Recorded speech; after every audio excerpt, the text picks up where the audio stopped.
Hello and welcome back to another edition of the On the Sideline podcast with just Kyle this week. Because if you were here last Sunday, Jackson said if the Buccaneers lose to the Panthers, he's not showing up. So just like the New York Yankees, Jackson isn't going to be here for October. So flying solo here. I'm just kidding. Jackson's here somewhere. He's going to join us now. Yes. Yes. Unfortunately for all the Kyle stands, I will still be here. It's not doing this by yourself. Yeah, I know everyone was looking forward to just an hour of me solo, but here we are. It would be a lot. I think a lot of Patriots talk if that was the case, despite the fact they didn't play. Yeah, they didn't play tonight, but I could still go with it. Yeah, I think so. Also, how dare you compare me to the Yankees? Yeah, 13 years. What a glorious day. I mean, they still got to lose this game, but 13 years. I love it. Good stuff. Yeah. We'll talk about that at the end, maybe. Hopefully the Yankees lose. Kyle, I want to call an audible, if that's all right. I say we typically start off with the Sunday show. I think we start off with the Buccaneers game. I think this is people are going to want to hear my thoughts. I feel like let's just start here. Does that sound good? Yeah, we can start here. Yeah, the floor is yours. I need to grab something real quick. Go ahead and talk. I'm going to go off screen real quick. Okay. Yes, I have plenty to say. I made an 8-minute long video sort of ranting about my thoughts on this game that's already up there. I made 2 videos. I made like my typical, trying to be like, just give my opinion on stuff. And then I gave my very frustrated rant about this. So kind of to summarize this, it's just, I don't know what's happening with this team. I don't know how this is the team that is losing to these awful, the Carolina Panthers are trying to lose football games. They traded away their best player just a couple days ago. They have no interest in winning right here. And listen, the defense made some mistakes. The defense had some issues. They had all their entire secondary was hurt. I can live with the defense giving up some plays to PJ Walker. That's livable. But the fact that this offense is completely unable to get anything going now against teams that aren't very good, it really makes you wonder, forget about championship team. Is this a playoff team at this point? I think it's a legitimate question. I think it's crazy to see this team. And I mean, they scored 3 points this week, 3 against the Carolina Panthers, who, I think the defense is ahead of the offense. I still don't think it's a great defense either. They scored 3 points. And like you said, everything looks hard for this team. Everything looks hard except for basically throwing the ball to Mike Evans. But even Mike Evans drops the ball in the end zone to start this game off, which, would have been a lot more points than they scored in this game off that one drive. Right. So it's just like, everything else looks hard. The running game is just atrocious right now. And I mean, they're doing what we want. They're abandoning the running game. But even the little bit of runs that they do have look terrible and look like they're poorly timed. They're poorly executed. And my God, if you're going to have Tom Brady, Mike Evans, all these guys, don't run the ball in 3rd and 4th and 1. Yeah. You don't have to do it twice in a row. It's okay. You're allowed to throw on 1 yard to gain. So right. I posed this question. I think it's an interesting thing to think about as far as this Buccaneers go, because I was like, how many NFC teams are currently, not looking at records, just power rating teams, how many NFC teams are currently in your top 16, the top half of the league? I counted 6. And neither of those teams are the Buccaneers and Packers right now. They don't look like one of the 16 best teams. Yeah, so, I mean, it's tough. I think you'd argue there's only a couple in the NFC. I think you have to have at least a few. But yeah, I mean, it's a tough situation in the NFC. I don't know. Mike Evans had a bad day. I mean, we got to, I think that's a thing. He had a couple of drops in this one. He missed the block on the 4th and 1 that stopped Fournette short. So, uncharacteristically bad day by him. Brady has not played as well as Brady should play. It's not Brady's fault. Brady isn't to blame. It's not just Brady's washed and that's it.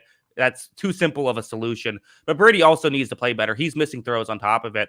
I didn't think the offensive line was an issue in this game. That's kind of been the biggest issue. I thought it was fine, but like guys are still somehow not getting open. This is just a completely uninspiring team.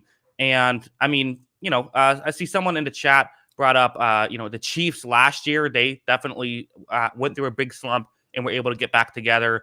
But that doesn't mean that every team that goes through a slump gets it back together. And there's hope. There's ways you can talk yourself into it, but man, this is they got Baltimore. Kyle, I'm going to the Thursday game against the Baltimore Ravens. I bought tickets last night. I'm now saying, what was I doing?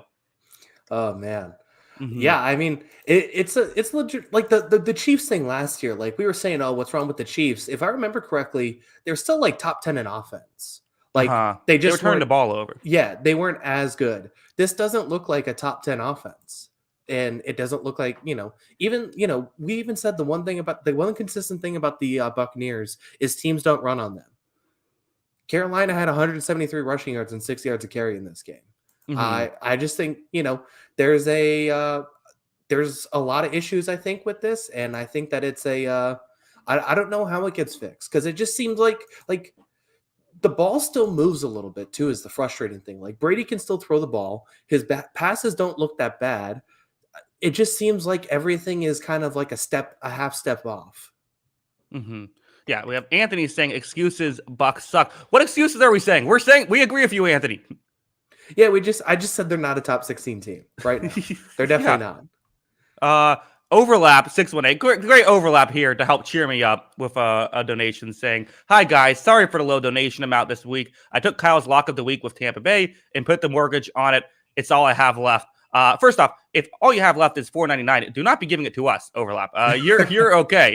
Yeah, please. Keep that in your pocket. Also, I don't believe Kyle locked up Tampa Bay, but that's maybe not here or there. He's saying he took my pick of Chiefs -3 with Tampa. He parlayed them, I think. Okay. Well, regardless, yeah. No, I mean this is. I don't know. It's tough. Like people are saying, are they just old? I really don't know what's happening. Maybe it's that. I feel like Godwin hasn't looked great.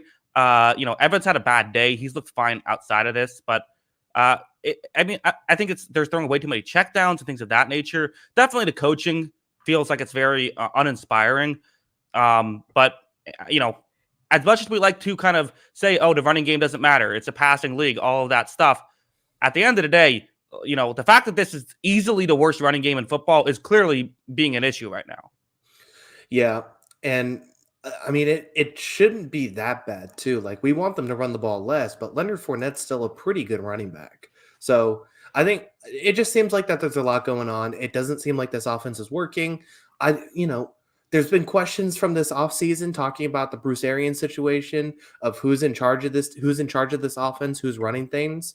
And I mean, whoever's in charge needs to change. That's as simple as what it is. If it means firing Byron Leftwich, fire Byron Leftwich because the job is not getting done right now. Yeah, no.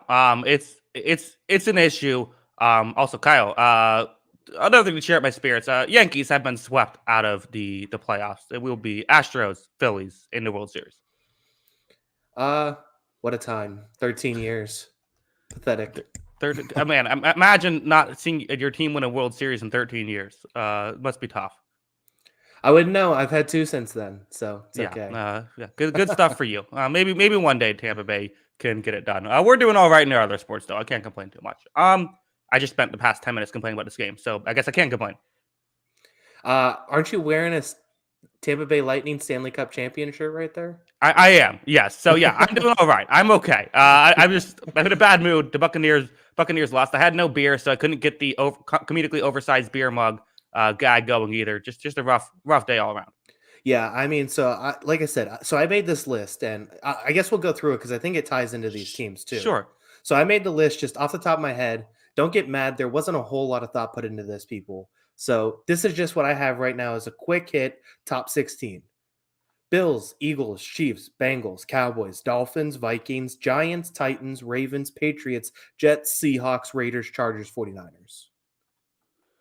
Interesting. I certainly would have the Packers, I think, ahead of a couple of those teams. Just for the, I guess it depends on what power rankings are, because like Packers and Buccaneers look so bad now, but I trust that they at least have a higher upside. And like if we're talking about power rankings and who's most likely to win a Super Bowl, I'd put those two teams above there. But I get the logic of like right now, like, yeah, if Seattle's playing the division leading Seattle Seahawks, we'll get into them in a second. But if Seattle is playing Tampa Bay right now, I don't know. Also, we have a couple of super chats here, so we appreciate it, everyone.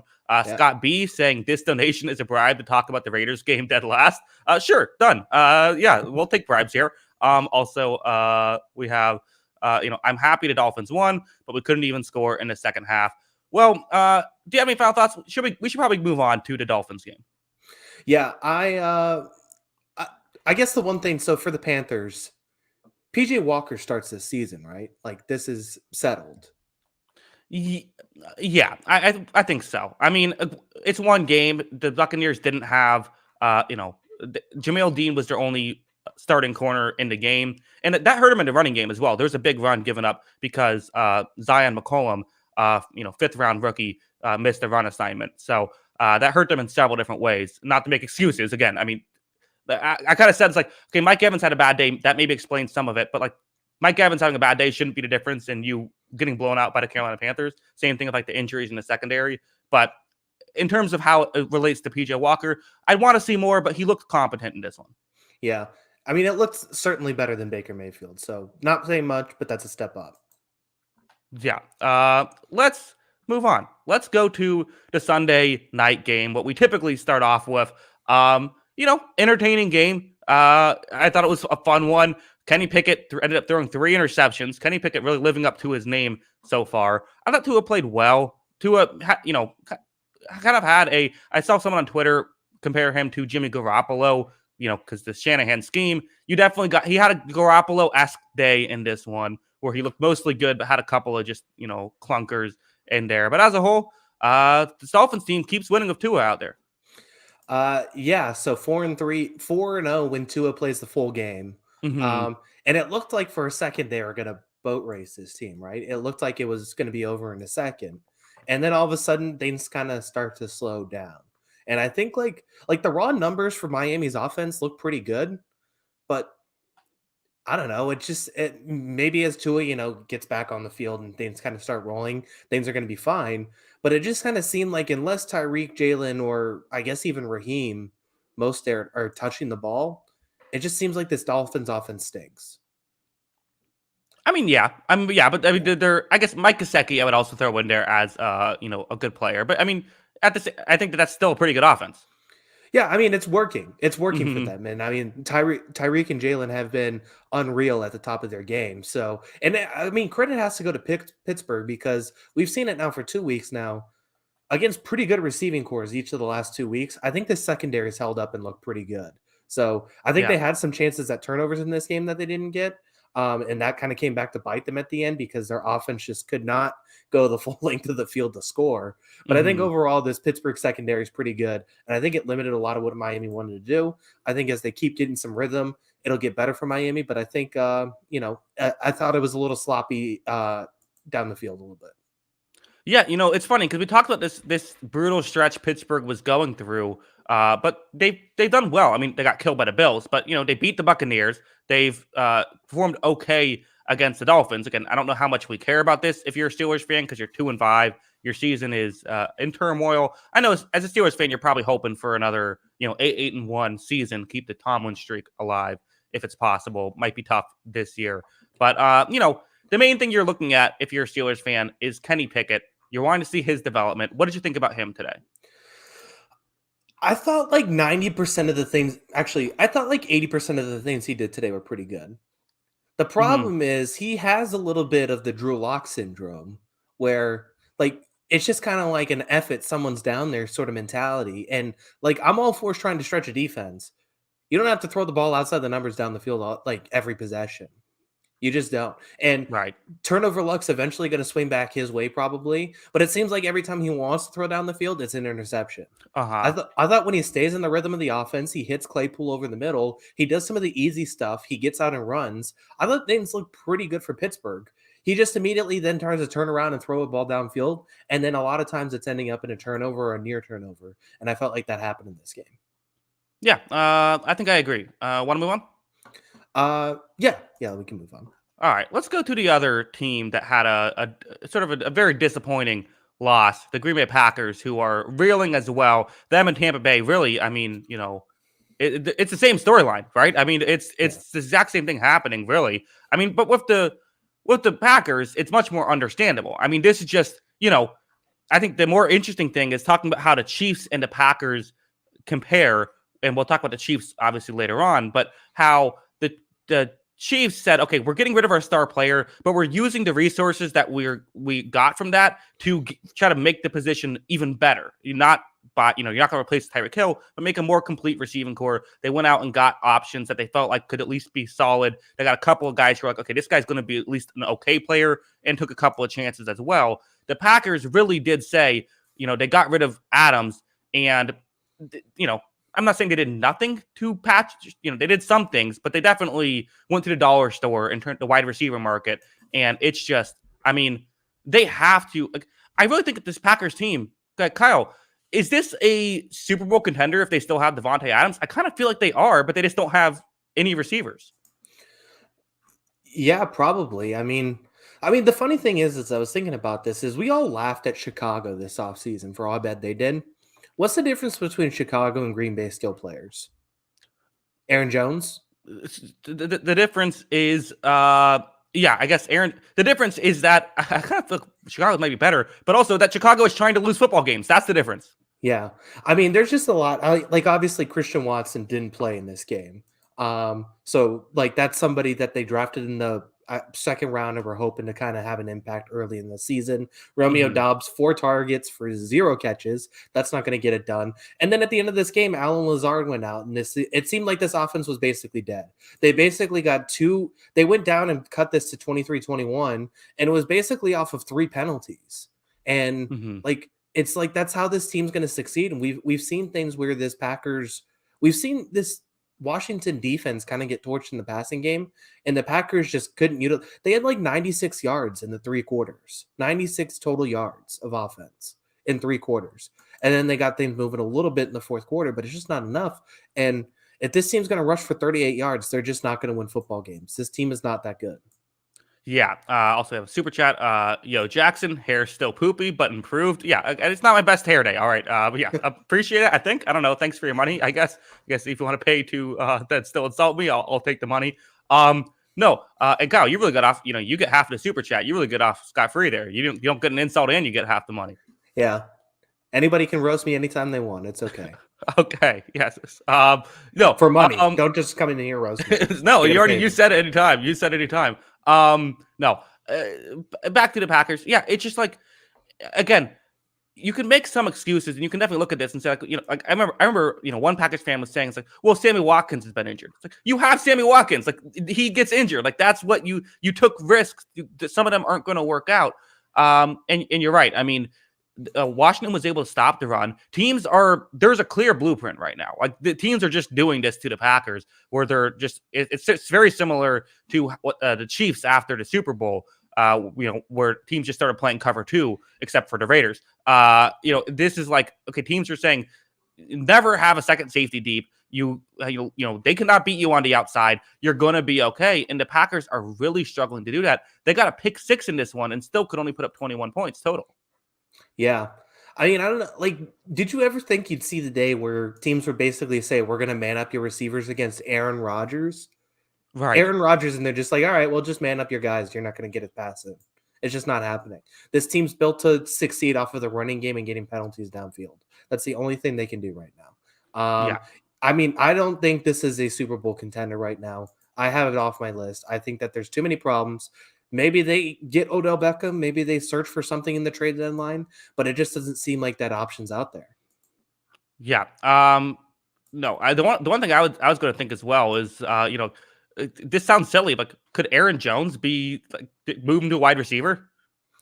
I mean, he would be a legitimately good wide receiver weapon for him. Yeah, I mean, he's a fantastic pass catcher, so I get it. But I think that I don't know if there's no solution in house is the problem. Like they even trotted out after Lazard got hurt. Another guy that basically didn't work out. They drafted Amari Rogers in the second round. Mhm. Amari Rogers doesn't play offense. He's a special teamer, and And they not a used great him. one. Yeah, he's a second round pick. So it's Uh-huh. just like you can't keep missing on draft picks like that, man. And it just seems like I was pretty high on Watson. I'm still holding out hope, but it's not looking good to start either, even though he's out this week. Yeah. Flip side, Brian Robinson, Washington can't stop winning with Brian Robinson in the lineup. Also, well, actually, I believe that's not true, but they win this one with Brian Robinson in the lineup. I think Terry McLaurin that's the clear example of like Aaron Rodgers has to be sitting there on the sideline being like, yeah, that's what we need. I mean, that catch to ice the game, basically ice the game when Heineke threw it while getting hit and he was able to make the grab. McLaurin had a couple of nice catches in this one. It's just like, and they have other weapons as well. But it's like Terry McLaurin, if he wasn't playing in this game, the Washington football team does not win this football game. Yeah. I mean, Taylor Heineke had a couple throws in this game that he had a very Taylor Heineke day. Yeah, there was a couple throws in this game that looked like they found a local high school varsity player and said, "You're going to play quarterback today." And there was just this ball fluttering in the air for what felt like a minute. And then, like you said, Terry McLaurin caught the ball. Like they wanted to ice the game. Right. And it's so funny watching that happen. And I mean, look, Heineke got the win. He made a couple really good throws and he made some really bad throws. I did not think he was that great today, but they got the win because the defense played well. McLaurin played well. I mean, there's skill guys on this Washington team. We've talked about this before. I don't think this is a talentless football team, despite how it felt like this team hit rock bottom a few weeks ago. There's guys on this team. Yeah, and maybe Taylor Heineke could be for the best. I mean, again, he started off terrible, but definitely played better in the second half. He's still Taylor Heineke. He's still not a star, but maybe better than the Wentz situation. Also, I like William in the chat, who was the one who was, loves to tell us that we should talk about the Raiders, and now transitioning to try to say it's Texans talk time, trying to get us to talk about the Texans. Clearly a big Texans fan, William. All right. Well, and we also have extra bribe to talk about the Raiders last. So the Raiders are last. That's how it's going. All right. I mean, if someone wants to top $7 to talk about the Raiders next, just let me know. Yeah, $7. What are you made of money? Like that's never happening. Yeah, absurdist. We can move on from this game. This team stinks. Let's move on. It was a fun one. Let's go Giants Jaguars. The 6-1 Giants pull off the upset over the 2-5 Jacksonville Jaguars, being able to, yes, that's you heard that correctly. The Giants, they just keep winning. Daniel Jones, again, no interceptions in this one, but not for a lack of trying. This is this Giants team just they keep winning football games.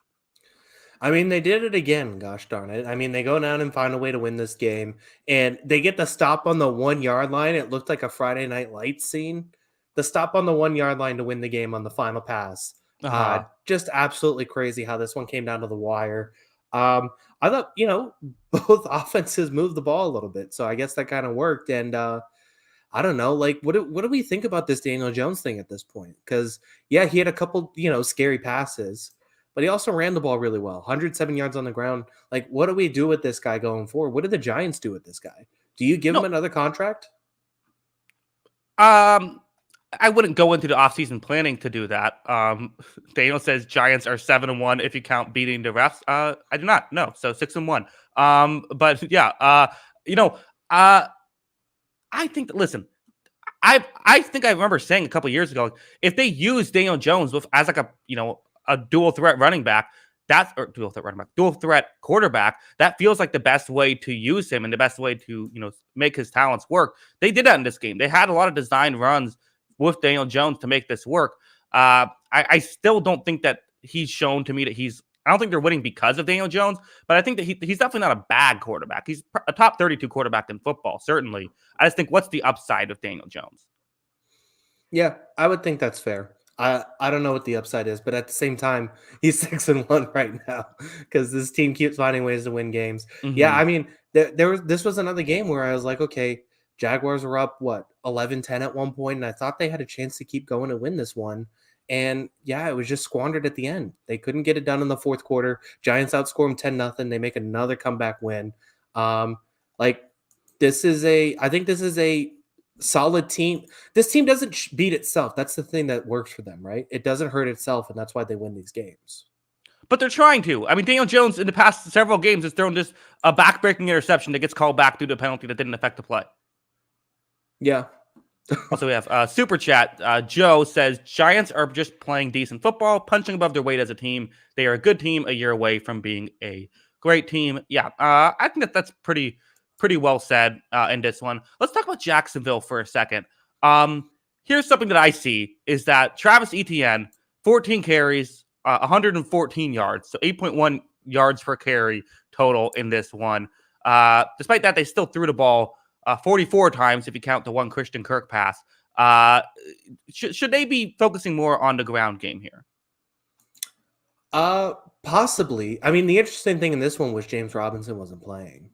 And I guess there were some unhappy comments after the game about that. But yeah, I don't know. I think that there could be an option to go to the ground game more. I mean, it probably makes it a little bit easier on the passing game that doesn't have a true number one option. I just thought it was interesting because they have two running backs to kind of rotate guys in and out, but they decided to just kind of ignore that. Very weird approach, I felt like, in this game. Yeah. No, absolutely. I don't know. It's just kind of an odd game. Again, comes down to the final drive as well, where it felt like, talking about trying to throw the game away, felt like Trevor Lawrence was really trying to do his best in that final drive to not have it work out, and he got bailed out by some penalties as well. Yeah. Yeah, I mean, he got some assistance there. I mean, that's a very fraudulent 22-3-10 line, I felt like. I didn't think he was that good in this game. Yeah. The Giants, 6-1. Here's a game. I wonder how much I just checked it myself. I'll just tell you. In the 7 games they've played, they've won 6 of them, but they've only outgained their opponent in yards per play in 3 of those games. It was the Packers, the Bears, and the Titans games are the only ones they did that. So, they're squeaking by these games. They very much are. I mean, this is why, this team's 6-1, but this is why we keep saying this about this team where I don't know. Now they're down 2 offensive linemen from this game. We'll see if those guys are good to go going forward. But yeah, I mean, I don't know. This doesn't feel like a great team, but they keep getting great results. So if you're a wins and loss guy, you're going to love this. If you're a advanced stats guy, you're probably not going to like this team a whole lot still, despite the record. Yeah. Yeah, I don't know. They're an interesting team. I'm more just fascinated in seeing where we're going to go. Also, Kyle, your Jaguars suck. It is what it is at this point. They started off pretty well. They had some really impressive wins on their resume early. It just seems like this team feels young, and it feels like the lack of number one option at wide receiver is really hurting them. How dare you? Christian Kirk has been clear number one receiver. I mean, he's gotten the numbers, but he's not a number one guy. Right. No, you're absolutely right. He's played well, but they still need more help. And again, there's other teams in better positions than the Jaguars right now. So kind of disappointing so far. Yeah. I don't know. It felt like this AFC South was for the taking, but maybe it's just the Titans actually. Yeah. Let's move on. I'll use that as a transition. I wasn't going to go there, but let's just go there. Let's go to Colts, Titans. Matt Ryan is washed up. This is just a game where it's like, he's not. Maybe he can still add some value as a quarterback, but he's a different guy. And they're throwing the ball 44 times a game. Like, I know. That's definitely not what the Colts want to do to win football games. No. Like, I don't know. This is a bad Colts team. They were fooled us for a couple weeks, but now they're back to just being bad. And this Titans team, like, we were like, what is this Titans team this season? What do we know about this team? It's the same exact freaking team as last year, man. It's the same exact thing. Like, they coach and play one same way. Yes, AJ Brown is in there, so it's slightly less explosive, but it's still the same team. It's the same thing. Yeah, no, absolutely. It's just this year they have Derrick Henry and don't have AJ Brown, but it's the exact same thing. That they rely on top-end talent. The top-end talent gets them places. They have Austin Hooper had a nice catch in this one. They get just enough from these role players to do enough offensively, and they play good defense. And listen, is it the most exciting brand of football? For me, it isn't. No, but it's an effective strategy to win a lot of football games, and they've shown that they can do it. They won the most games in the AFC last year with this strategy, and they're 4-2 now. And if they made a field goal, they'd be 5-1 with a win over the great Giants. Yeah, I mean, the Giants have the horseshoe firmly planted up their ass, so it's just you Uh-huh. were going to lose that game. I mean, so this Right. Titans team's beaten the Colts twice. Okay, this was their biggest hurdle to winning the division this year, right? Beating the Mhm. Colts. They're 2-0 against the Colts. They have 2 more games against Jacksonville and 2 more games against Houston. Like, I think Buffalo and Kansas City are better teams. Don't get me wrong, but is it crazy to think that the Titans might end up with a 1 seed again because of this schedule setup? Interesting. Yeah, that's fascinating. Yeah, I can see it. They play the Chiefs on a Sunday night game, so maybe that will be what it comes down to. But I don't think I don't think it's crazy. Yeah, I mean, they do have some tough games. Okay, so they play Mhm. at Kansas City, like you said. They play Cincinnati at home. That's going to be a tough one. They play at Philadelphia. That's going to be a tough one. And they play at home against Dallas. I think that's a tough one too. So I think that's, there's some losable games on the schedule, but this is still a pretty solid team that, like, I don't think they'll beat all those teams, but it wouldn't be surprised if they get a few of those and end up kind of like, beating the teams they should, beating a couple teams they shouldn't, and they're 12-5 going to the playoffs again. Yeah, no, it's absolutely within the realm of possibility. Again, Derrick Henry took a couple weeks to get going, as he tends to do, but has really, has this team looking great. And again, that big pick six, I don't know what it is. I feel like every single game, every single AFC South game played in Tennessee has at least one backbreaking pick six. Either team could throw it, but that's just every single AFC South matchup in Tennessee. There will be a backbreaking pick six. Uh, yeah, I mean, Keep it keep really. keep your eyes out for that for the future. Davis Mills had one today too. I don't know. I mean, it's just. I don't know, man. Like, what do we do with this Colts team going forward? Like, I can't, I I I had can't a stand thought. watching this team. What's that? Could we be looking at our very first 8-1 team, the I first team hope to they go do. 500 and be a mediocre team, even with an odd number of games? That would be the most fraudulent 8-win team ever. Like, Really, I feel like I don't know. I feel like I'm always higher on the Colts than you are. The Colts do some things nice. They do have a good defense. Jonathan Taylor is good one day, or at least, I mean, he's not what he was last year, but I still do feel like he has talent. I think they have a couple of solid receivers. It's just that they don't really have a quarterback, and their offensive line hasn't been very good. They have some holes as well. I mean, but at the same time, it's like if the Chiefs have a healthy kicker, the Chiefs probably beat them. And Hmm. if the Broncos have a, good $250 million quarterback as opposed to the bad one, the Broncos probably beat them too. Like, I don't know. Like, yeah, I don't think this is a terrible team, but at the same time, this team that probably should be 1-5. Like, I two, mean, but you can do that a lot about, you could do that about the tie week one, right? They had things go against them in that one. yeah, but in that game, they fell down 20-0. Like, it wasn't even like it took a ridiculous comeback for them to get in that point. I mean, I don't know. Like, there's just so much I dislike about this team. I dislike how it's playing right now. I dislike how it's run. I think that the lack of skill position thing that we've addressed on here multiple times is GM malpractice. Like, they don't address getting this team better on offense. And you know what? It looks like a football team that isn't getting better on offense. Listen, I'm not saying they're a great team. I'm just saying, they play Washington next week. Uh, I don't know. My guess is that the Colts are going to be favored in that game. Yeah, they'll probably win it 14-13 on the defensive touchdown. Right, exactly. That's what I mean. They're not exciting, but they're a team that will win. I could see going 8-1. Yeah, I don't know. It could be. It could end up Okay. happening that way. I guess it'd be fitting. Right. I'm hopeful for an 8-1 team. I want that to happen. Well, they're the best candidate right now, that's for sure. The Texans aren't going 8-1.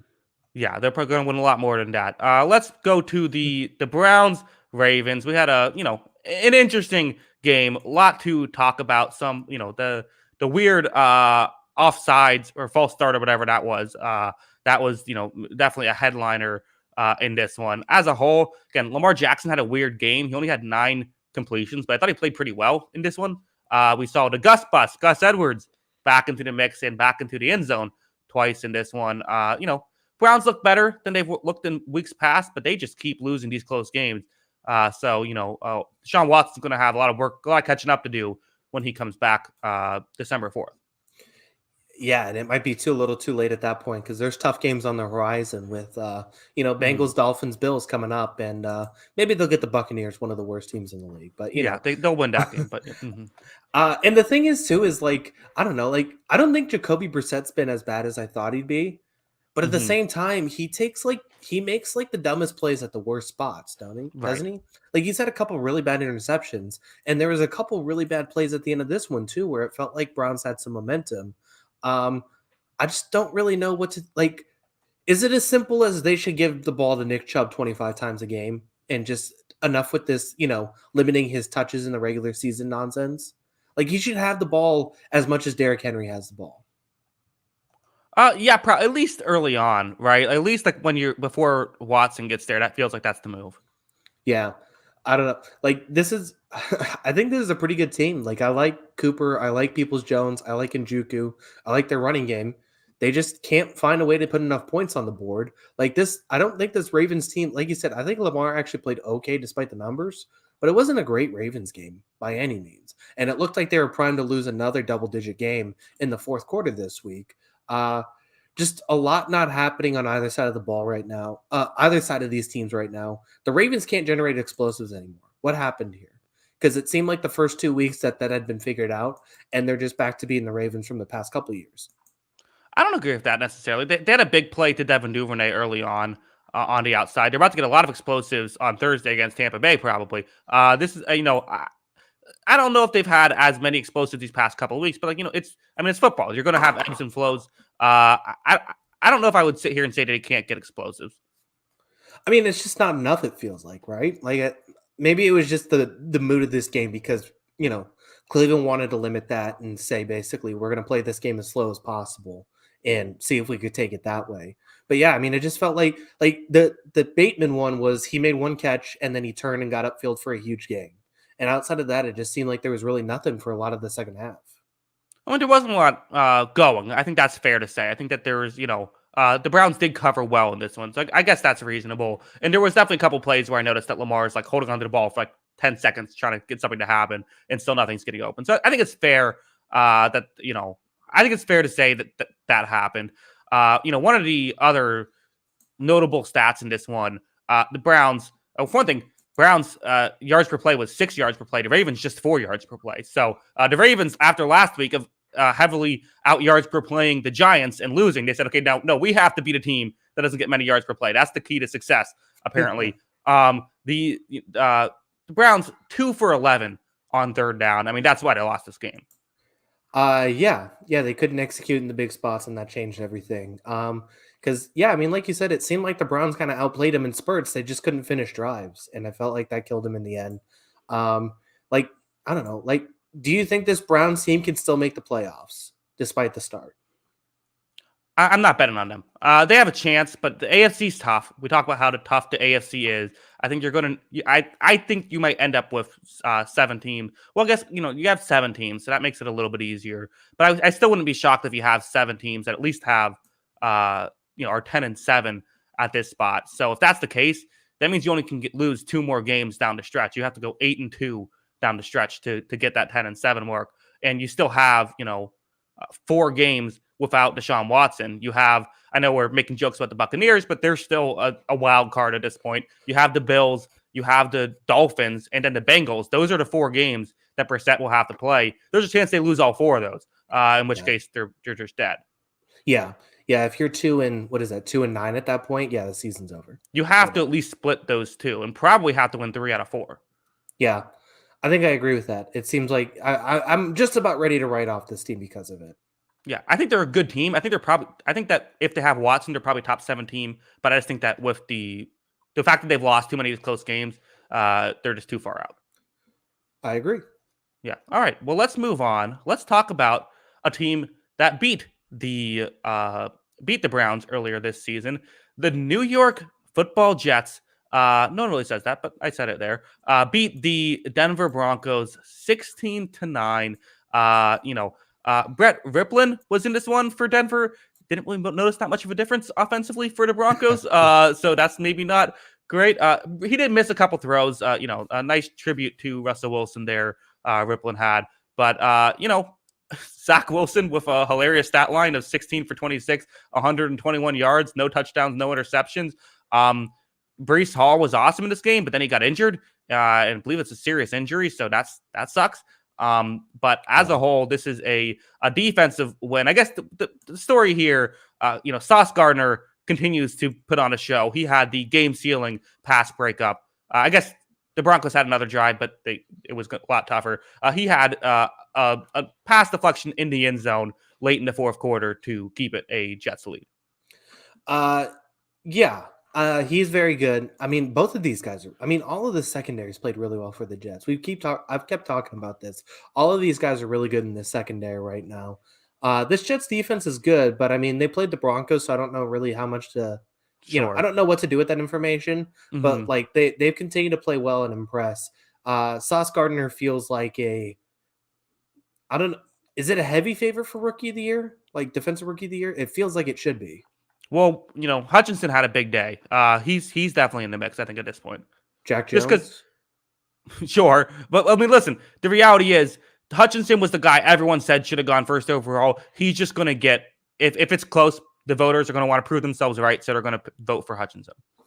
Yeah, I mean, probably. And we remember the Chase Young thing. Like, this is just how it works. Yeah. So, I mean, I think he's been more impactful than Hutchinson for sure. So, I agree. But yeah, so I mean, he's continued to play well. This defense plays well. The big thing for me though is this. You mentioned it. This Hall injury, I think I did hear it was a torn ACL. I mean, that's backbreaking for this team because he's been the best part of the offense for a couple weeks now, and like I think they still have some pretty good backs, but at the same time, no one with that kind of big playability who can catch the ball out of the backfield, do all the stuff he does. That's a tough blow for this team right now because they don't generate things in the passing game. Like, they don't even try. Yeah, like I don't think I don't really know what to think of Zach Wilson yet either. But at the same time, like they're not like he doesn't have exactly the leash to drop back and sling it. This was very much a running predicated offense, and now they lose that biggest piece. Yeah. Now, Brian says we still have Michael Carter. I kind of agree with Brian. I think they'll be okay. I think I like Michael Carter. I think that I am kind of a running backs. Not that it don't matter. It just there's only so much value they have. I think it hurts. Listen, it hurts losing Breece Hall. There's no getting around it. It hurts, but I think that they'll still be okay. I think they'll still be able to generate things in the running game. I think they'll still be able to generate these short passes off the play action. I think that they'll be. I think that if the Titans could survive Derrick Henry's injury, I think the Jets can survive Breece Hall's injury. Yeah, that's true. But at the same time, like I don't know, I still trust Tannehill more than Zach Wilson. So well, sure, yeah. But it'll be interesting to see how this Jets team continues to roll. I mean, they're 4-0 on the road. This defense continues to play lights out. I mean, this has a little bit of a 2012 Jets vibe? 2000, yeah, that was the year, right? 2010? Maybe. What are we referring to? What the year they made the AFC title with Sanchez and all them. God, that was the can't wait thing after being the Patriots, right? Yeah, I mean, somebody here is going to remind me, but I think it was 2010, but you might be right. It might be 2012. Yeah, I mean, this team kind of has that vibe right now, doesn't it? Yeah, we have a 2009, a 2010. No, I don't think so. No. Why not? I think that. I mean, I guess I get what you're saying. I can see the. What I mean is, I don't think this team is going to make the AFC Championship game. I don't think it is either, but I mean, I think at least like the makeup of this team kind of. No, I actually get exactly what you're saying now because it's a team that has a great defense. With is Sauce Gardner the next Darrelle Revis? Perhaps you have a team that really covers well, plays great defense, and has a young quarterback who isn't really showing much, but the fans are excited about largely due to winning. Yeah, that's basically how it is. Even an electric head coach.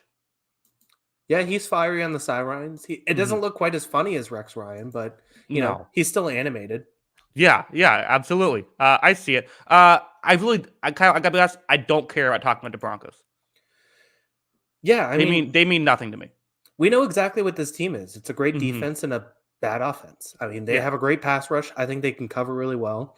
They can't move the ball. And if you can't move the ball, you're not winning football games. I mean, it's as simple as that. So here's the question. The one thing I have about the Broncos is Nathaniel Hackett this coach at the end of the season? Oh, that's a good question. Is he one and done?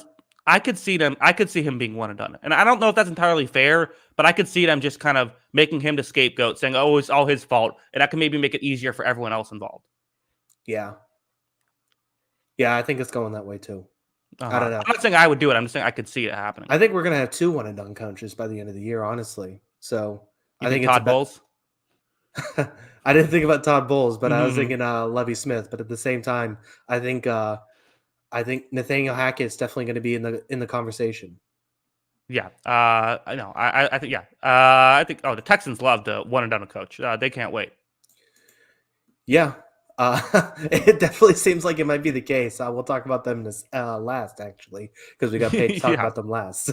Right. Let's move on. Let's talk about the Chiefs and the 49ers. Okay, maybe I have a hot take, Kyle. Okay. I think this game, optimistic for the 49ers. Yeah, I feel pretty good about this game. I didn't feel that bad about the 49ers from this one. I think that Mhm. they got blitzed a little bit in this game. I thought Jimmy Garoppolo ended up moving the ball pretty well. Um, I don't know. Like, I think, we saw glimpses of what Christian McCaffrey is going to be in this team, and I thought it was pretty good. So I think that they need guys healthy. They need the guys, they need to work McCaffrey in this offense. I think once he's in this offense, though, this team's going to be electric on the offense side of the ball. So yeah, I understand the loss in this game because it was, tough, short week, all that kind of stuff. I feel good about this team too. I think it's a good football team. Yeah, the exciting thing is how well Christian McCaffrey looked. And I actually think that, in my head, because we haven't talked about the trade at all. It happened, I believe it was Friday night or Thursday night. It was Thursday night, like Yeah. midnight Thursday night, a weird time for that to happen. But, my thought at first was like, okay, this is kind of weird. The 49ers don't really need a great running back to be successful. But then I just, watching this game, I'm like, hey, dummy, you're getting Christian McCaffrey in open space consistently. This is a match made in heaven. I think this is going to work out great. Now, their defense could not stop Mahomes. And that brings us to the other point, which is Mahomes is, I don't know, he's the front runner for MVP in my book. I think Mahomes he's just playing unreal right now. Well, Josh Allen beat him. He can't pass Josh Allen. Sure he can. Josh Allen does have more help than Patrick Mahomes has, I think. Yeah, I would think so. I mean, look at what Juju Smith-Schuster was last year to what he's done the past couple of weeks. Right. I mean, that's been a big thing. Great move by Juju. Incredible business move. Go play for the Chiefs for a year. Yeah, just like Travis Kelce endorsing this National Tight End Day, even though he never wants to block in his life. But good for him for getting that going. But yeah, I mean, this Chiefs team is really good. We knew that. They had a tough loss and a close loss to that Bills team. I still think it's a really good football team, and they torched this defense. They really did. Now, they should have, because the secondary was, basically non-existent for this 49ers team with the injuries, but they did exactly what they had to do in this game on the road. Yeah, I mean, it really does feel like it's like right now this season, it's the Patrick Mahomes versus Josh Allen season. Like that's the narrative through 7 weeks, right? Yeah, I mean, it kind of feels like it. Jalen Hurts is doing everything he can to stay in that conversation, but right now I feel like it's a 2-man race. So, yeah, I mean, I think I think it really is that conversation. But I think the other thing too, like I think everything about this is definitely the best version of the Chiefs, right? Like if they can get the receivers to play like this, they get a steady presence from the running game, and then I mean, this was probably the best Chris Jones game of the year, which is, he's a stud. So obviously he's going to play well. But if they can get this sort of pass rush with this offensive performance, I mean, the Chiefs are winning a lot of football games with this recipe for success. Yeah, no, I agree. This Chiefs team is, I had questions about every single team in that division heading into the season. And I would say that 3 out of 4 of those, I think it was right to have those questions. I think the Chiefs have clearly said, hey, the issues we had, the potential issues we had, those are not issues. We're good. And even if they do show their ugly head, we have Patrick Mahomes who can throw for 423 yards on 34 attempts. Yeah, they looked explosive. Like that was the thing too. Like they got vertical passes for what felt like the first time all season. Besides that Arizona game, which Arizona's defense was not prepared to play. Like outside of that game, I think like they haven't really got the vertical passing game going, and they got it in this game. Yeah, no, I mean this Chiefs team looks good. I still think the 49ers didn't even look that bad in this one. So as a whole, a very interesting one. We had 2 great tight ends in this game, and I have to say, Kyle, I am so over National Tight End Day. I do not care about National Tight End Day. Stop making National Tight End Day a thing. I don't care about it. The thing is like, it's not like this is a position that doesn't get any credit ever. Like, it's not like this is like long snappers. Like, maybe we need a National Long Snapper Day or something. Sure, because those guys get no credit. You know, the tight ends get the good tight ends get plenty of credit. I don't think we need a whole day for them. You know, yeah, National Offensive Lineman Day, sure. National Water Boy Day. This is turning into like giving grandparents Day because they didn't have a Mother or Father's Day to celebrate. Like, we don't need all this. We don't need all this. Just scrap it all. Couldn't they still be Mother and Father's Day? Well, but you don't celebrate it as much because, you know, your kids are adults. I don't know. I think it's you know what we need really though is National Fullbacks Day. I'd celebrate that. I'd get I'd get a neck roll and I'd just buy some shoulder pads with the neck roll and I'd wear that for National Fullbacks Day. You know, I'm cool with just canceling holidays in general. Keep Halloween, that's cool. I think Cancel we're good. All holidays? Yeah. What else do we need? I don't know. I'd like some vacation days, so I mean, just have the vacation days. Just this is vacation day. Well, you get the national holidays off, don't you? Well, I guess you know. You got a little bit of a different job situation than most of us. You got right? Yeah. Sure. No. Yeah. I don't know. Well, at least some of these holidays. 4th of July, we can cut that one. Wow. Jackson hates America. I don't hate America. My dog hates every dog hates fireworks, and now every dog owner has to deal with people. I don't like fireworks. That's my thing. I'm an anti-firework guy. They're not even that cool to look at. I agree. I see it. Now can I go back inside? Yeah, that's a fair point. I get that because I have dogs too, and they don't like it. I mean, I don't even like it. I just don't get as annoying as dogs do. So, Joe says, "Are you canceling Christmas?" I am the Grinch. I am canceling Christmas. Wow. Are you canceling other religious holidays? Sure. All of them are canceled. I don't know. Even Christmas, I'm not a big fan of. It's just like I feel like it was great as a kid, but it's like I can buy myself presents. I don't need someone else to buy me presents that I'm not going to use, and I'll have to figure out a way to wait an appropriate amount of time before getting rid of in my closet somewhere. It's gone so off the rails. We're pretty on topic. Yeah. You know who's a present to watch? Is Patrick Mahomes. That's what a way back on. Yes, Mahomes is great. I think we covered that game. Yeah, I think so too. Okay, let's move on. Let's go to Seahawks Chargers. Do the Chargers suck, or are the Seahawks good, or both? Or neither? Maybe a little bit of both. Like, the Chargers are the same thing. This is another one with the Titans. We were trying to figure out who the Chargers are. The Chargers are the exact same team as they were last year. Again, this team can't stop the run. They can't really stop the pass anymore because all their guys are hurt or not playing well. Right. And they're a pretty good offense on their best day. This was not their best offensive day, despite what the numbers are going to tell you. The numbers on this game are kind of deceiving. I mean, Justin Herbert was not very good in this game, I thought, and they need Justin Herbert to be great to win a lot of football games. So, I mean, I feel like we keep having this conversation, and I think I had in the offseason. Justin Herbert's not in my tier 1 quarterbacks. I think he's pretty good. I think he's very good. But at the same time, he just doesn't seem to have the it factor that I want from guys. I'll take Joe Burrow again over Justin Herbert 10 times out of 10. I'm sorry. I just will. Yeah, I mean, I'll take Joe. I don't know if that's too hot. I have a question, Kyle. Okay, tomorrow there is or we'll say next week there is aliens are going to come down and play the world in a football game.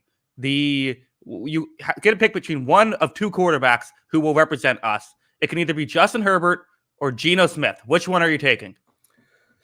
Well, I construct a lot of the offense around Geno, and it might work out. No, still going with Herbert.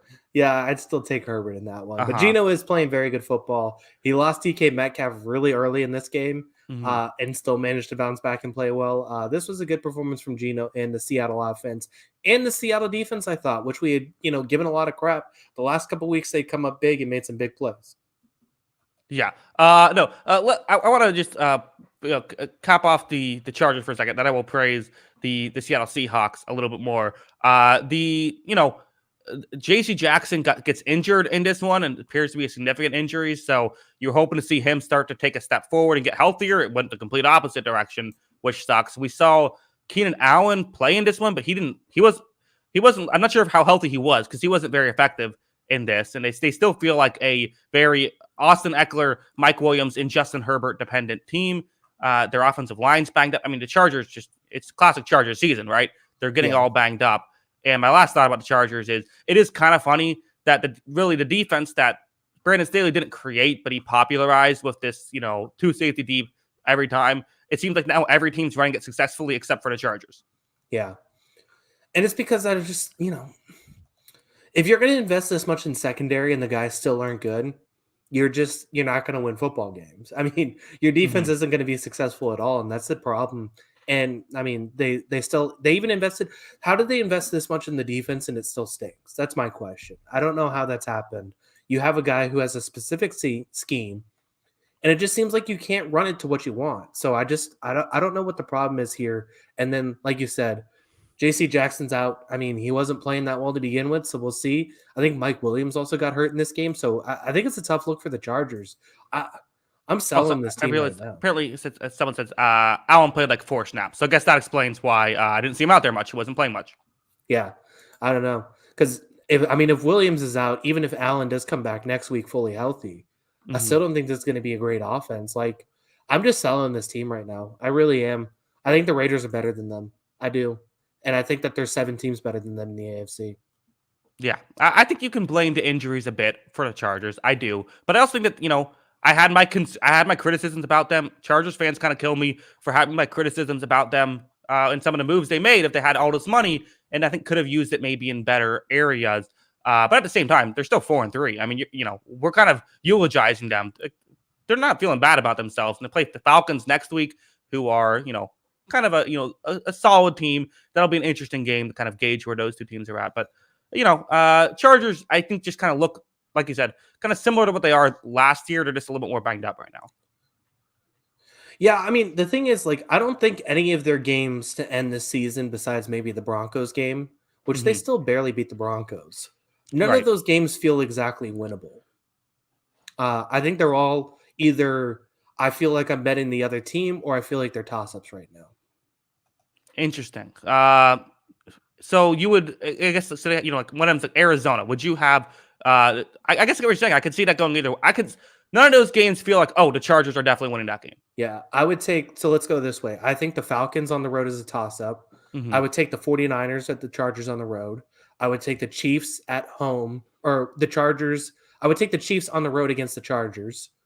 I would take the Cardinals at home against the Chargers. I would take the Raiders at home against the Chargers. The Dolphins on the road feels like a toss-up. I would take the Titans even on the road winning that game. And then the Colts, Rams, and Broncos feel like toss-ups. Yeah, no, I totally get what you're saying. As for the Seahawks, hey, injuries aren't hurting them. They're going strong. Kenneth Walker, 168 yards and 2 touchdowns in this one. And then Marquise Goodwin, of all people, having a pair of touchdowns as well. Geno Smith continues. I mean, if you have to if I'm filling out an MVP ballot with 5 quarterbacks on the list, through 7 weeks, Geno Smith is one of those 5 quarterbacks. Yeah. I mean, I feel like he has to be. So, yeah, I mean, he's played well. This offense has played well. Like, this team, are you taking this seriously as a potential division winner yet? Do you feel like it's in that conversation? I mean, they're winning it right now, so I guess they kind of have to be a little bit. Do you think this team is realistically going to win the West? I think they'll make the playoffs. I do. I think the NFC is relatively weak. You have the teams that feel like they're playoff teams in the NFC right now. I think the Eagles, Giants, and Cowboys are all going to make it. Giants, I'm a little bit lower on, but their record is their record, so I'm having them there. And then I think that the Vikings, those are the 4 teams I feel good will make the playoffs in the NFC. And then you have, the entire everyone else from there separated by a game, basically. Like there's not more outside of Detroit. Everyone's within a game at that point. Yeah, no. In a game of making the playoffs, either with division or with wild card. Right. Yeah. Yeah. I mean, it's, again, NFC is completely wide open, but it feels like Seattle, I think that they do enough well. I think that they'll make the playoffs. I think so too, but I think we need to see more data on all these teams just because I don't know. It feels like I could flip a coin, it feels like in the NFC every week, and Right. any team can kind of win except for like the two teams in the NFC East and the Giants who somehow keep winning these games. Right. Yeah, no. It's But like it's interesting. it's like it's been like every, you can flip a coin, it's a 50-50 odds, right? It feels like every team's been about 50-50 with those odds so far, except for the Giants. It's just landed on head 6 out of the 7 times. Uh-huh. Everybody else who feels like they're kind of in the same boat, it feels like it's landing just about even, except for that.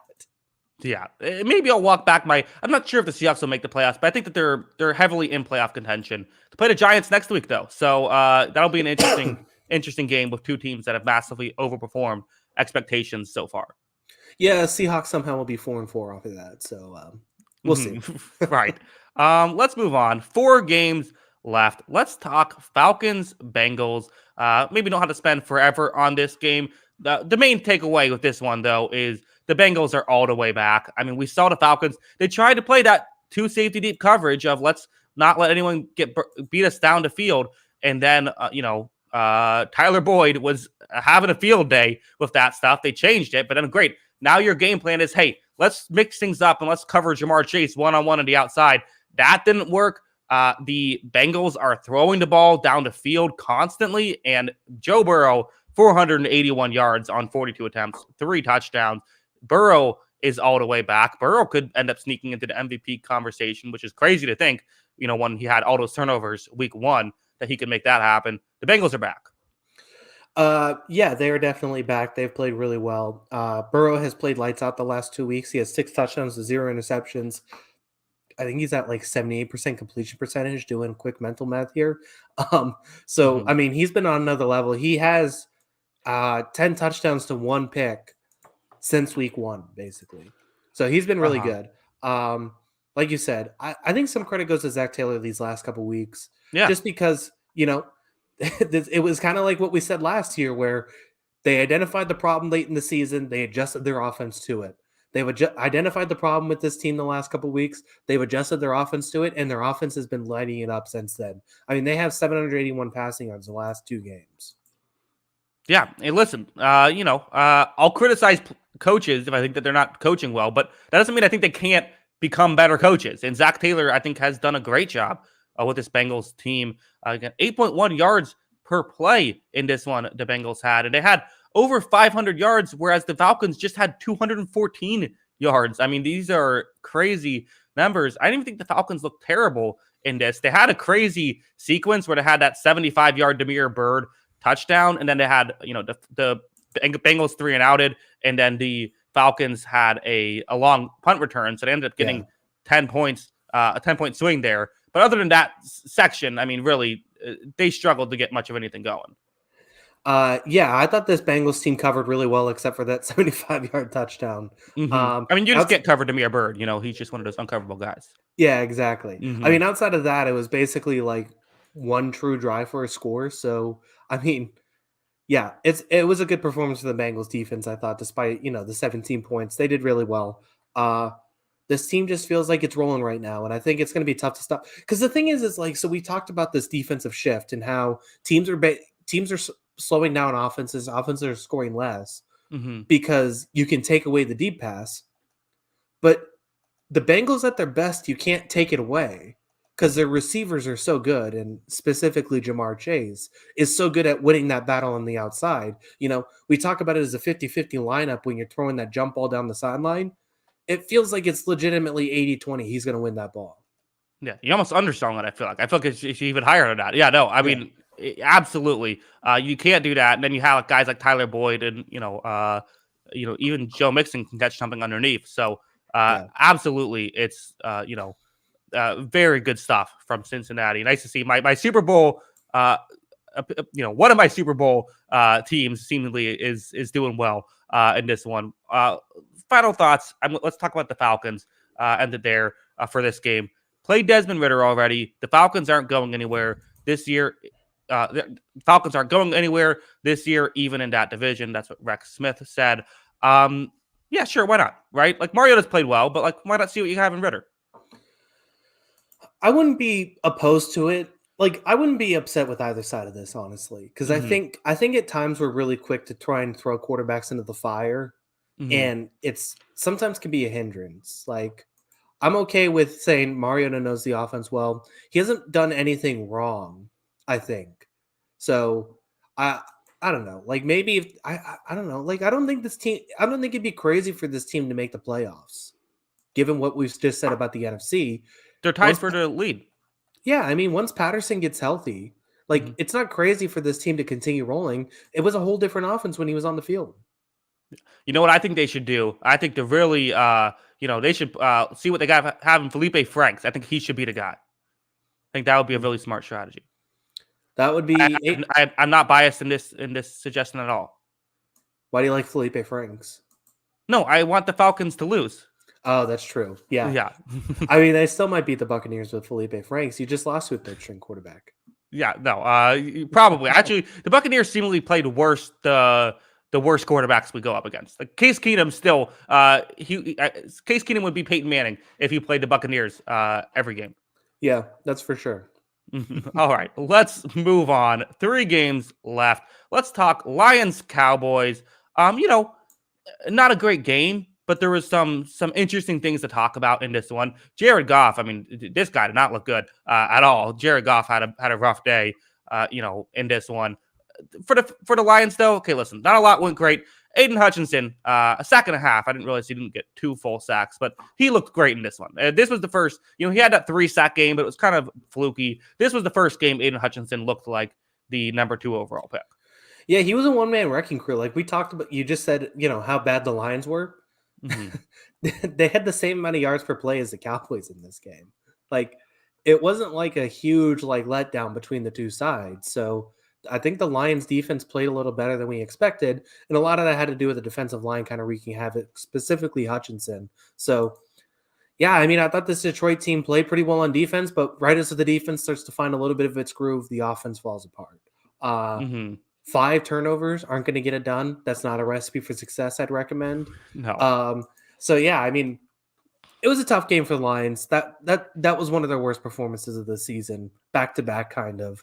And yeah, I mean, good for Hutchinson though. That he needed it, they wanted to see a little bit out of him. Yeah, that was cool to see him starting to develop as a pass rusher. For the Cowboys, though, I don't have too much more to add about the Lions. For the Cowboys, how do we feel about this? Like, offense still didn't look great in this one, which, I think a lot of people felt like, okay, Dak Prescott's coming back. This could be really good. Maybe kind of limped along a little bit. If Jared Goff doesn't keep throwing the ball to the other team, this maybe could have been a little bit scary.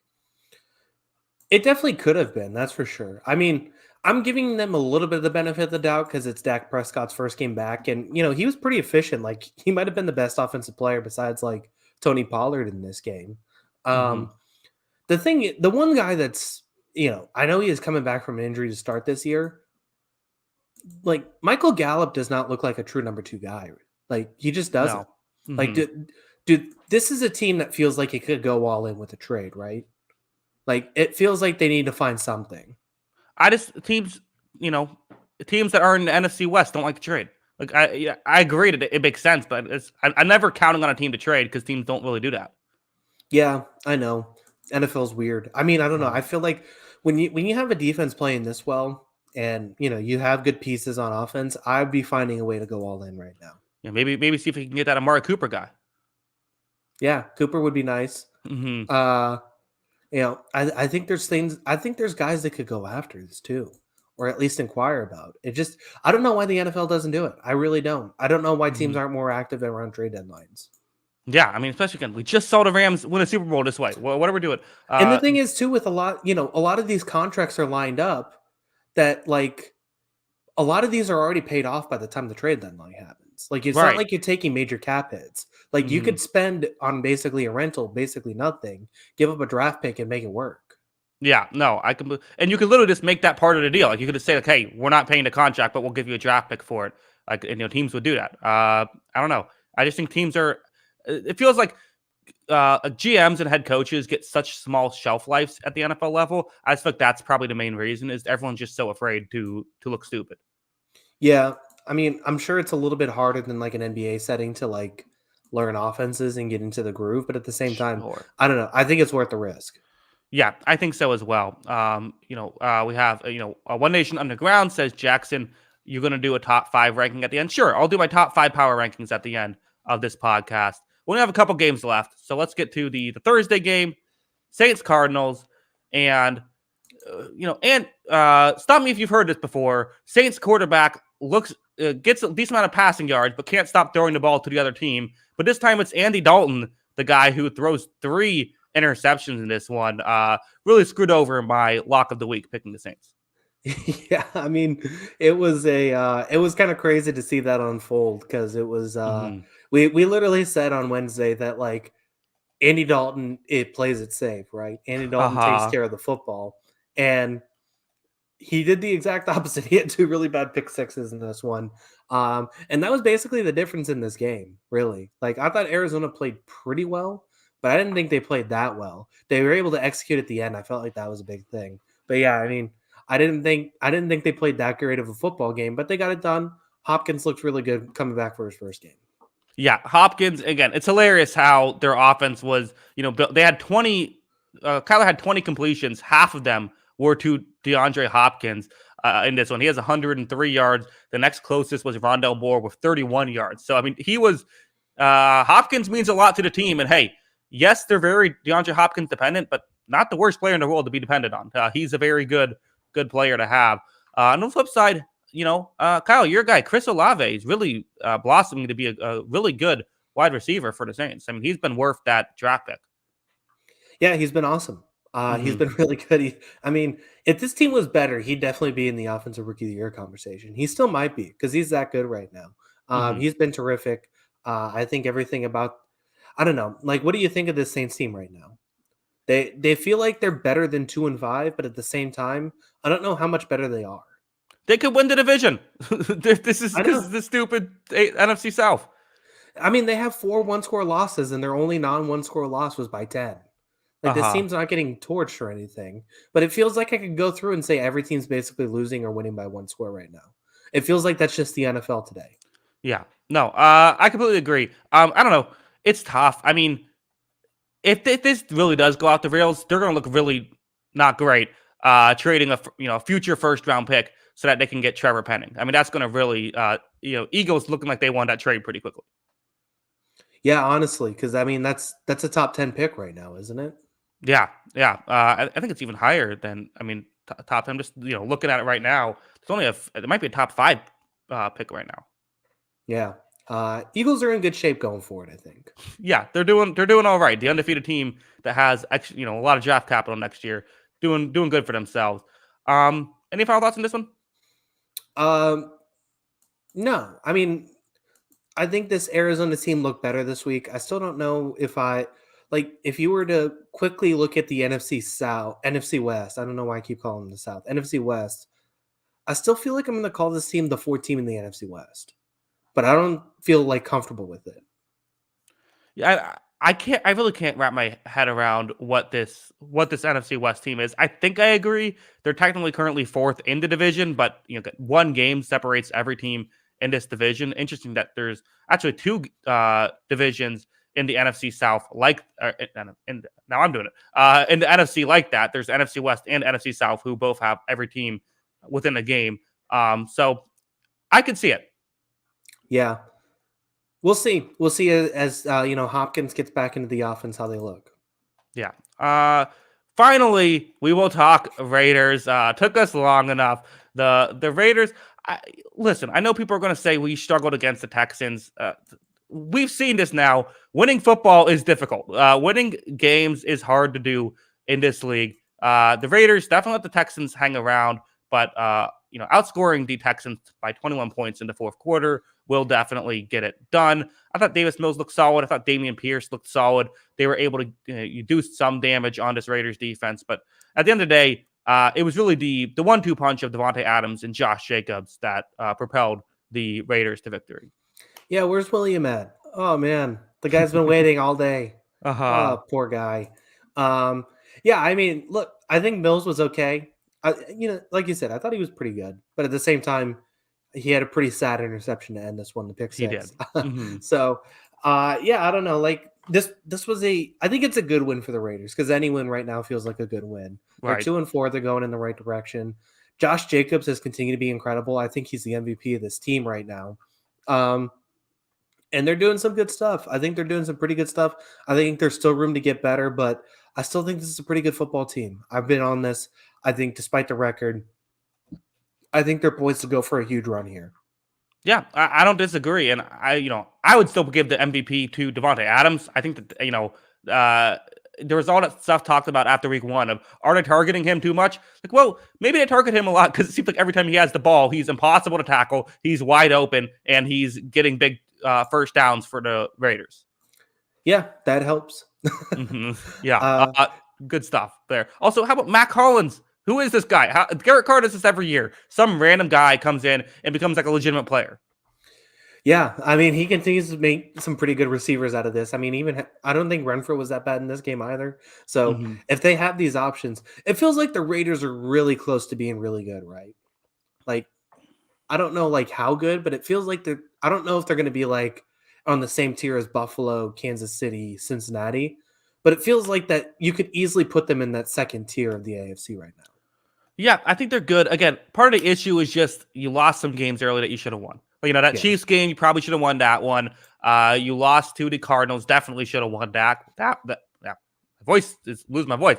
Definitely should have won that one. And then the Titans, they lost by 2 points in that game as well. So it's like, okay, you win 2 of those, you're now 4-2. It's just a completely different mindset. But you're right. I mean, very winnable games coming up. You have the Saints, you have the Jaguars, Colts, Broncos, Seahawks, Chargers. I mean, and even like the Rams and Patriots. Who knows what we're going to see from that? There's a very real chance that as long as they can kind of, I don't know, win 3 out of 4 of those types of games, and they could be, once again into postseason. Yeah, I think they should be. I feel like it'd be a little bit of a letdown, but I think things are starting to roll, and I think this team's starting to get it on offense. So I'm pretty optimistic about this Raiders team. I thought it was a pretty good win, despite it getting a little hairy early on in that game. I think this is a good football team. The Texans, this defense is bad all of a sudden, and we were talking about could there be 2 one-and-done coaches? It's a bad sign when Lovie Smith's defenses aren't performing, right? Well, yeah, I mean, the Lovie Smith thing is just hilarious because, like, I think the defense is actually like okay. I think they have some players who can they actually have some talent on this defense, which is a lot more than we can say in previous years. But it's like there was the Mac Hollins touchdown, which is a great example of them saying, "Wait a second, we're playing Lovie Smith.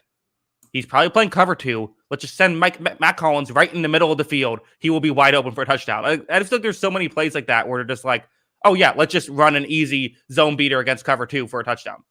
Yeah.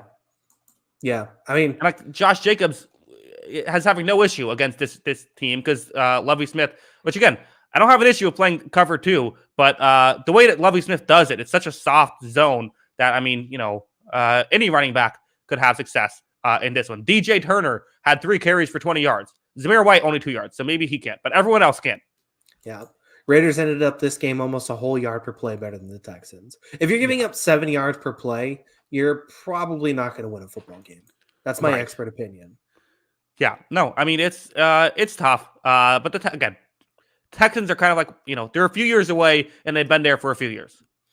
Yeah, maybe when Bryce Young's on this team, it'll help. Right. So he said Lovey is there to get them the number 1 overall pick and keep the Texans out of the news for a year. Hey, well, if that's the case, I mean, nailing it. David Culley did that, so yeah. Well, good. Oh, they got the number 2 pick, I guess. Right. So 3. They're bringing. That's why they brought in Luffy, trying to really make sure they get the number 1. Yeah. So, yeah, that's kind of how I feel about the team. That's about it, though. Yeah. And again, I think it's very clear the reason why Lovie Smith was hired. He's probably just like a really great guy. I'm sure he is. Yeah. Good. Great presence in the clubhouse. That seems like that's the main thing. Not even for the players, just like for the owners and stuff. What if he's like a great barbecue guy? Like he just hosts awesome barbecues. I could see that. You think he might be a big 4th of July guy? Yeah, extra fireworks. Yeah. The thing. Who do you think would be? I think Dan Campbell is a huge firework guy. Definitely. Mhm. Um, let's see. Best firework guy or best 4th of July hang? Either way. I think Andy Reid would be a fun 4th of July hang. Yeah, that's a good Just, one. just don't ask him to drive home. Um, Right. uh, Yeah. let's see. I think Belichick obviously is not a great 4th of July hang. Mhm. And you know what? I think I am with you. I think Dan Campbell's in that list too.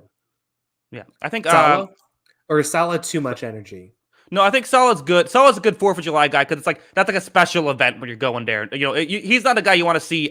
He's not a guy you hang out with 3 times a week. He's a guy you hang out with on holidays. Yeah.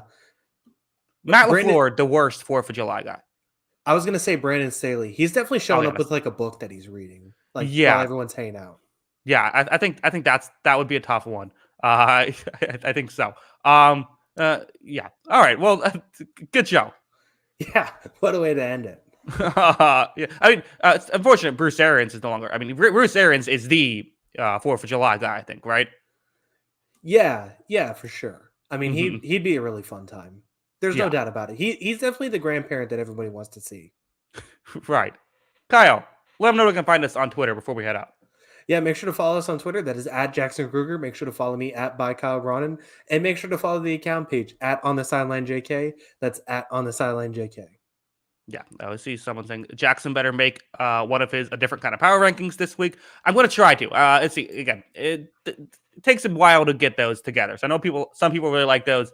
They don't get the most views, and it take a minute, but I'll try to get one out this week. And yeah, if you like audio only podcast, check out the audio only feed anywhere you get your podcast. That should be available. It's the On the Sideline podcast. That's what you search. And yeah, that's it. Kyle, any final thoughts? Oh, you're supposed to give our top 5 power rankings. That's right. Yeah, I almost forgot about my top 5 power ranking. Okay, top 5 power ranking. I'm doing this on the fly. I think number 1, I am going to go with Philadelphia.